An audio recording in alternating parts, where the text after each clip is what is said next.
So listen, when I was like 13, 14, maybe like a little bit of 15, fortunately, I used to write wattpad stories that I would then publish. For the record, this is not One Direction fan fiction. I am normal. Get help. It's honestly somehow worse. This was my profile. Wow, very professional. I love the dog that I just found on Google, and the chevron. That really speaks to the era that this was happening in. I have 3 published novels that are incomplete. Number 187 in homeschooled. Yeah, babe, we can tell. You know what? This one, The Hallway, that has 43.7k views. Oh my gosh, Jesus Christ. God help me, please. Please help. It used to be like number 4 in horror for like a couple weeks. I like that I put all rights reserved just in case, you know, somebody wanted to steal it. And also I like the tags I use. 1990s, Addison, bomb, cellar, creepy, days, death, doors, ghost, hallway, homeschooled, horror, light, mystery, old and paranormal, scary, school. This was my banger story, so I'm gonna start with this one just because this was like my hit. I'm gonna read you the blurb, the little breakdown of the story, just so you know what you're up against. My name is Addison Jones. I am 15 years old. I had long black hair that went down to my bottom and gray eyes. I was pale as a ghost, at least that's what my mom would always say. I had just moved to a small town in Pennsylvania where I went to my first year of public school. Being taught by my mother at home my entire life, sophomore year was a huge reality check for me. I didn't really fit in. Most of the girls here were blonde and had lots of friends. And I was alone. I was always alone. Am I projecting? Like, was I projecting in this? For as long as I could remember, everybody didn't pay much attention to me. I've never had a friend, and I can't recall the last time anyone other than my mom paid any attention to me. Even my teachers paid little to no attention. I didn't like school, but because of my father's death, whoa, bomb drop, my mom could no longer teach me as she had to work. I was only a week into school and everything was normal. Until it happened. Let's tuck her in. There's period underwear, like period panties as an ad. Chapter 1, A Normal Morning. January 1st, 1984, 2:57 a.m. Flashback. I remember it like it was just yesterday. It was January 1st, 1984. My age was 3. I was in my room. The walls were white and I had pink and white plaid bedding. My teddy bear sat in the corner of my bed, where it always was. My furniture was wooden.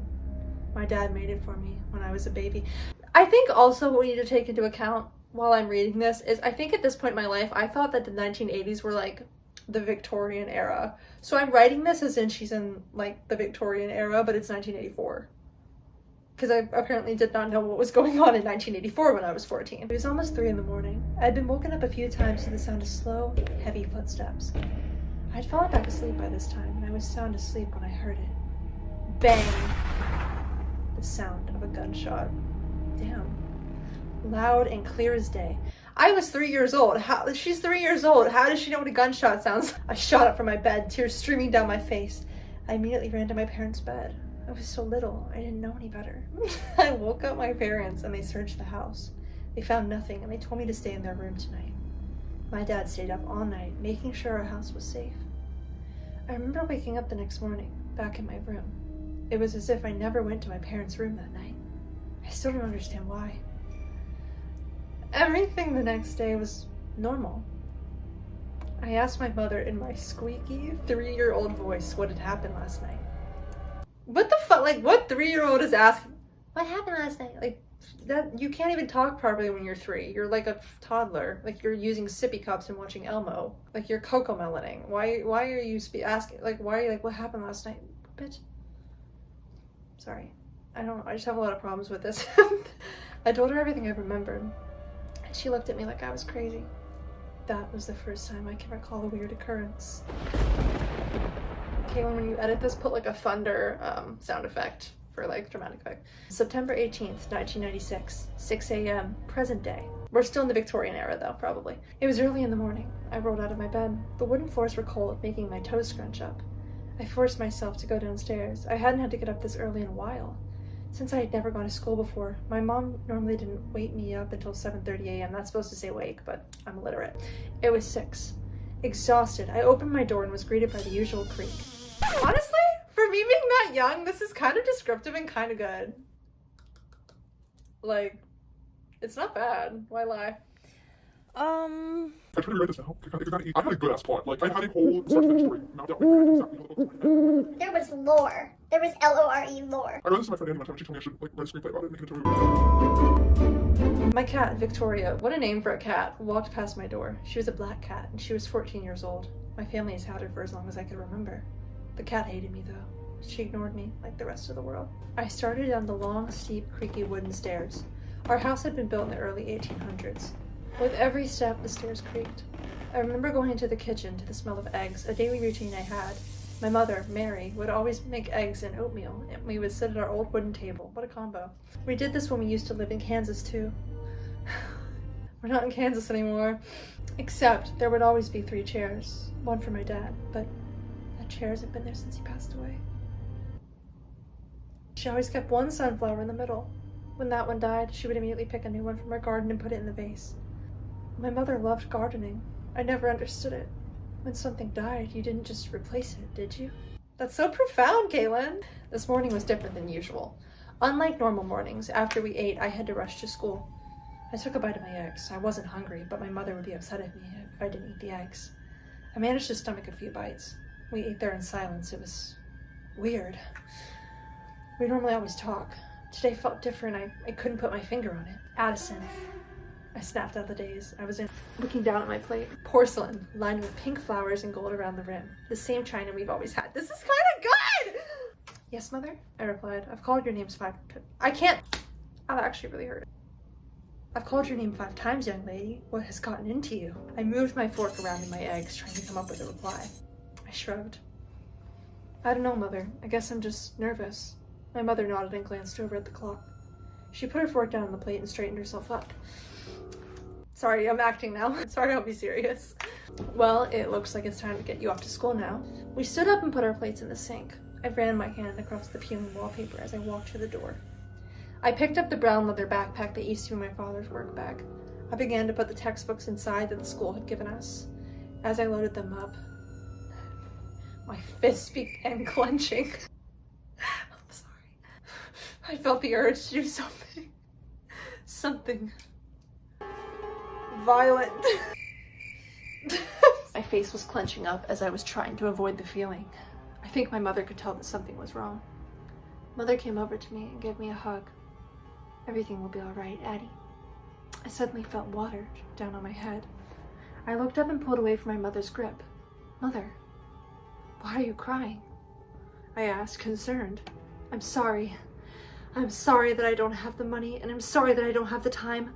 I'm sorry I have to send you to school, and I'm sorry your father died. She began crying hysterically. Suddenly, something happened. My eyes widened and locked on my mother's face, and my body began to shake. A vision of my father's death played in front of my eye. No, I said I was going to be serious. What's going on? Mother backed away slightly and asked me what was wrong. All I said was, Mother, it's not your fault. It was in that moment when I realized something was wrong with me.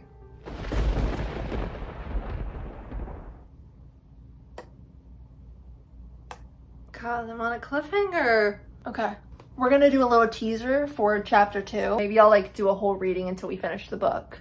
But like, if I did the whole thing in one video, the video would be like 30 minutes long, and no one wants to sit through that because I can see my retention rates in my YouTube analytics, and I know you guys are skipping out after about 3 seconds, so you know what? I don't think 30 minutes is gonna do it. I'm just kidding. Just kidding. Love you guys. I'm just gonna read the flashback because, you know, this story operates with flashbacks and present day, as you've seen if you've been following along, which I hope you have because this is literature. May 4th, 1986, 3 a.m. I like how all of this happens at 3 a.m. I was now 5. I remember waking up at 3 a.m. sharp. I had this gut feeling to go downstairs and look on the couch. We had crisp white fabric couches. I remember going down the stairs and into our living room. My stomach dropped when the crisp white couches were covered in blood. Fresh blood. There was a body of, holy shit. Oh my god, I was like 14 when I wrote this. What's wrong with me? There was a body of a little girl with long black hair. She had a gunshot. She had a gunshot? Not a gunshot wound. She had a gunshot. Like, what does that mean? She had a gunshot wound. And there was a gun laying to the side of her. She reached out to me and said, help. I can remember screaming at the top of my lungs, and my mom came running down the stairs. She asked me what was wrong. I showed her what I saw and she didn't see anything. It was only me. It was always only me. Oh my god, I'm getting the chills. With the hair on my arms like standing up. You can't see that. You have to just believe me. The vision of this girl reaching out to me haunted me. My mother thought I was crazy. From that day on, every night at 3 a.m. sharp, I would shoot up from my bed, wide awake. The girl would be standing in my room in the corner. Her eyes were a sad shade of gray. I remember the tears that she would always have coming down her face. She would say, "Help me," and then I would blink and she would be gone. The silence after she left was eerie. There wasn't the sound of a cricket, nothing. Just pure, haunting silence. My mother told me it was my imagination. I believed her for a while. Whoa, what a cliffhanger to leave on! So that's the first chapter and the first part of chapter 2 of my self-written novel, The Hallway. I'm done, and if you want me to read more, I will. And if you don't want me to read more, I might do it anyway because I don't listen to anything anybody tells me to do. Love you, boo-boos. I'm gonna go now because now I feel like I need to take a shower to like wash off the embarrassment. See you next time. Bye bye.